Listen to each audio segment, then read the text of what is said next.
Hello friends, आपका स्वागत है आपके अपने चैनल कुकिंग लाइट में। राखी का त्यौहार है और मीठा बनाना तो बनता है। आज हम बनाएंगे बिल्कुल हलवाई स्टाइल बेसन के दानेदार लड्डू, जो मुंह में जाते ही घुल जाते हैं। अगर आप इसे पहली बार भी बना रहे हैं तो ये एकदम परफेक्ट बनकर तैयार होते हैं। तो चलिए स्टार्ट करते हैं बनाना।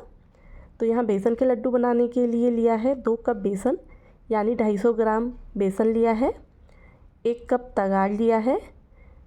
यहाँ पर चीनी का इस्तेमाल नहीं करेंगे क्योंकि हमें बेसन के दानेदार लड्डू बना रहे हैं, तो उसमें हम तगार का इस्तेमाल करेंगे। और ये तगार मैंने बना कर ली है, जिसको मैं आपको आगे बताऊंगी कि कैसे बनाया है।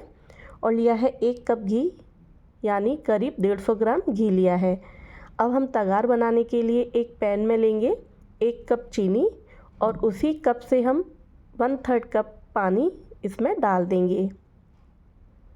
तो 1 कप चीनी में आपको 1/3 कप पानी डालना है और गैस की फ्लेम को मीडियम टू हाई रखकर ही इसे पकाएंगे।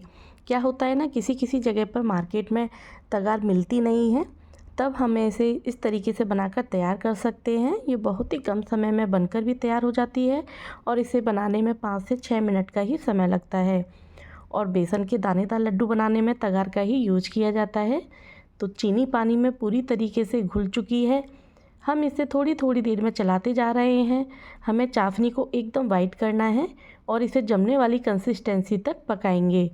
तो चीनी पूरी तरीके से पानी में घुल चुकी है, एकदम गाढ़ी चाशनी बन गई है। अब हम इसमें आधा चम्मच घी डालेंगे, जिससे हमारी जो तगार है वो सॉफ्ट बनेगी और उसमें एक भी लम्स नहीं बनेंगे।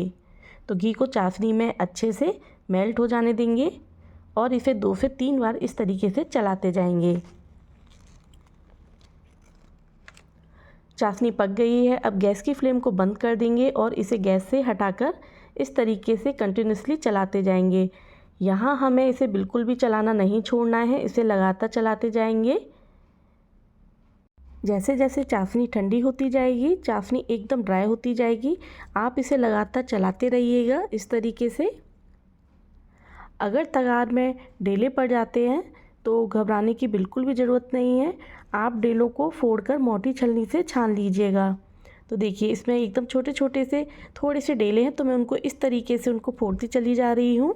तो ये आसानी से फूट गए हैं। अगर आपके ज़्यादा बड़े बनते हैं और नहीं फूटते हैं, तो आप उसको छलनी से छान लीजिएगा।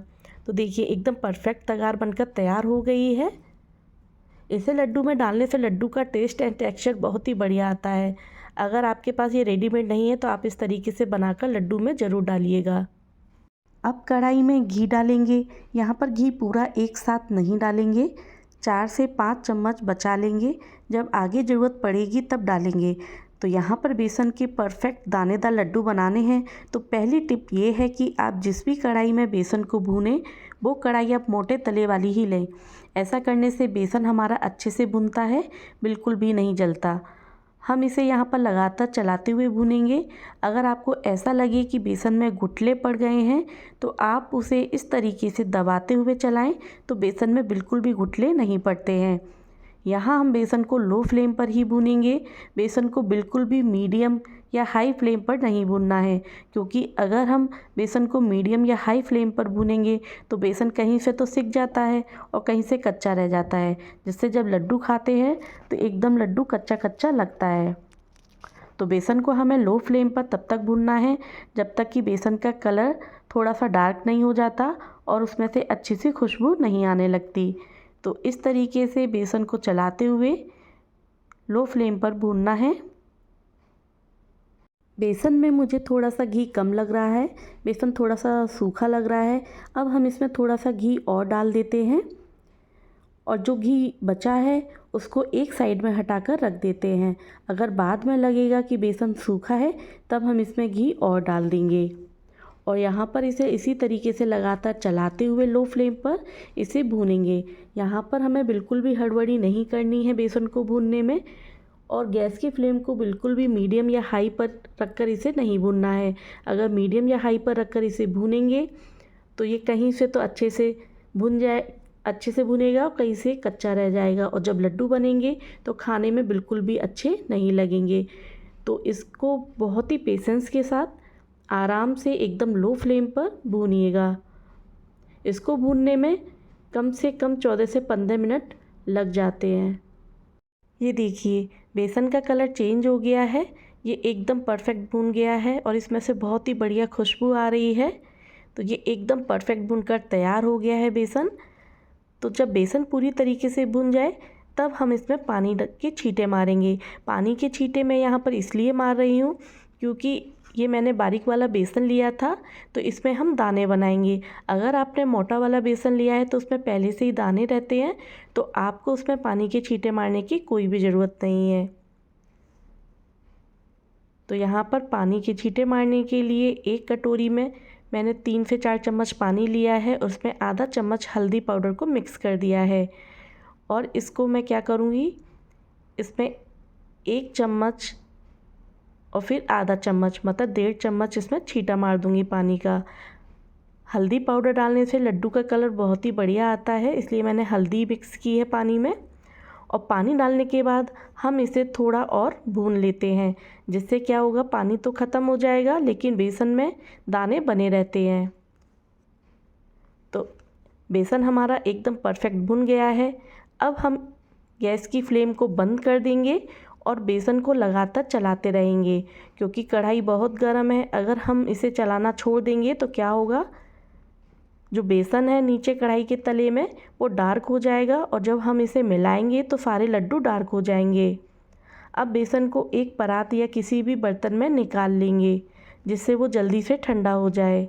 बेसन के परफेक्ट लड्डू बनाने की तीसरी टिप ये है कि हमें गरम गरम बेसन में तगार को नहीं मिलाना है। अगर हम गरम बेसन में तगार को मिला देंगे तो क्या होगा ना, जो तगार है वो गरम बेसन में मेल्ट होने लगेगी और बेसन का जो मिक्सचर है वो बहुत ही ज़्यादा पतला हो जाएगा, जिससे लड्डू बनाने में बहुत ज़्यादा परेशानी होगी और लड्डू का शेप भी अच्छा नहीं आएगा, एकदम गीला गीला बनेगा। इसलिए हम जब बेसन को ठंडा करके ही उसमें तगार को मिलाएंगे। बेसन को बहुत ज़्यादा भी ठंडा नहीं करना है, बस इतना ठंडा करेंगे कि हम जब बेसन को छुएं तो हल्का सा गुनगुना हो, मतलब हमें उसे हाथ से आसानी से छू सकें। तो अब मैंने यहाँ पर इसमें इलायची पाउडर ऐड किया है, तो मैंने 4 से 5 इलायची को पीसकर इसमें डाल दिया है। इससे लड्डू का फ्लेवर बहुत ही अच्छा आता है। और इसमें मिक्स कर दी है जो तगार हमने बनाकर तैयार की थी। तो मुझे थोड़ी सी ज़्यादा लग रही थी तो मैंने थोड़ी सी साइड में हटा दी है और बाकी की तगार को मिक्स कर दिया है। अब हम इस पूरे मिक्सचर को अच्छे से मिक्स कर लेंगे। तो सारी चीज़ों को अच्छे से मिलाएंगे। तो यहाँ पर मैं इसको हाथ से मिलाऊंगी, जिससे ये सारी चीज़ें अच्छे से आपस में मिल जाएं।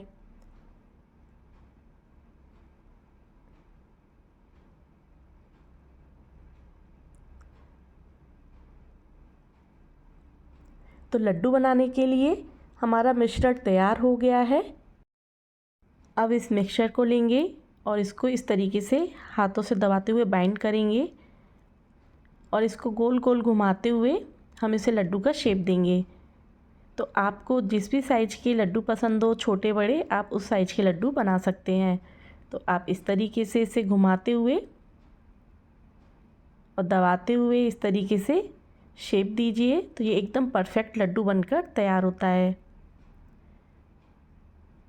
इसको बनाने में कोई भी दिक्कत नहीं होती है, जो बहुत ही ज़्यादा आसान तरीके से बनकर तैयार हो जाता है।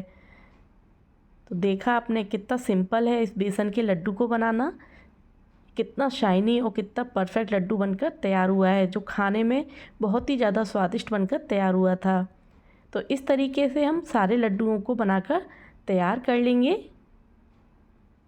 तो ये बनकर तैयार हो गए हैं सुपर टेस्टी एंड मुंह में पानी लाने वाले प्योर घी के हलवाई स्टाइल बेसन के दानेदार लड्डू। आप देख सकते हैं इसका टेक्सचर अंदर से कितना परफेक्ट आया है, एकदम परफेक्ट बेसन के दानेदार लड्डू बनकर तैयार हुए हैं। तो इस राखी पर आप भी इस बेसन के लड्डू की रेसिपी को ज़रूर ट्राई कीजिएगा एंड मुझे बताइएगा कैसे बने। और हाँ, वीडियो पसंद आई हो तो लाइक एंड शेयर करिएगा और मेरे चैनल को सब्सक्राइब करना ना भूलिएगा।